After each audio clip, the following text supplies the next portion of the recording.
just kind of get this across and go under.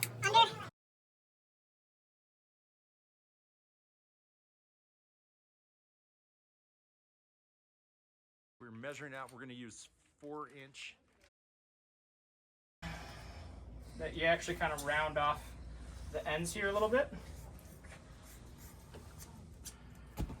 So you just kind of make that popsicle. Find your halfway point. The way that I like to do this is we'll cut from making sure that you have that open end about 80% of the way through.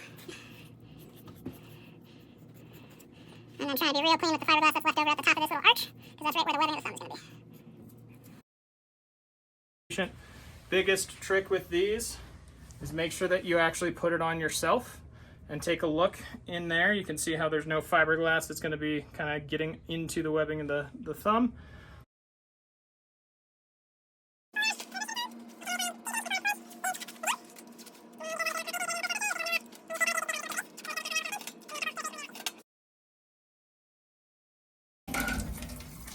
And then timing wise,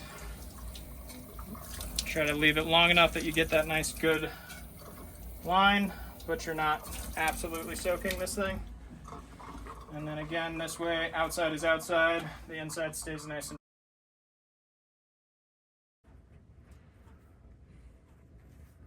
and lay this on over.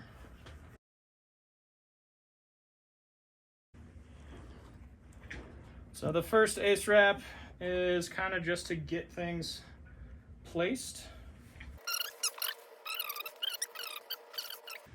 And then we'll sneak one up top here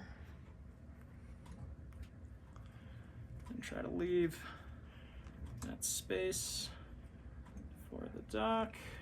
So what we're trying to accomplish here is just to have enough of a window to get an ultrasound probe into that after this is placed, so that we can confirm that the reduction is held.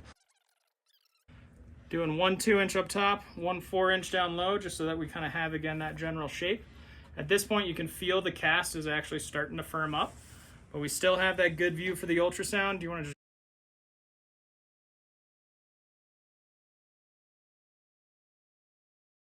just... So you can bring your knee up like this to give that third point, and then these two are just pushing together like this. We don't want to go to where the wrist is in flexion. We really just want to get right on top of the fracture and then push across so we're pushing directly on. This is another key point that we've alluded to a couple times. We do not want to bring the wrist into flexion. You can cause some damage to the median nerve if you do that, which runs through the carpal tunnel. If you flex the wrist, you're not putting pressure on the distal radius, you're just moving the wrist joint. We want to put pressure on the bones there, push the distal radius forward, which is not moving the wrist joint itself. We're just pushing on the bones and trying to keep the wrist itself relatively neutral. There, so I can get a lot of pressure on this and just mold in those 3 points right next to each other. And this is easier to hold over time. The other one's trickier. So those are our 3 points. So 1, 2 coming back up, and then 3 here pushing down.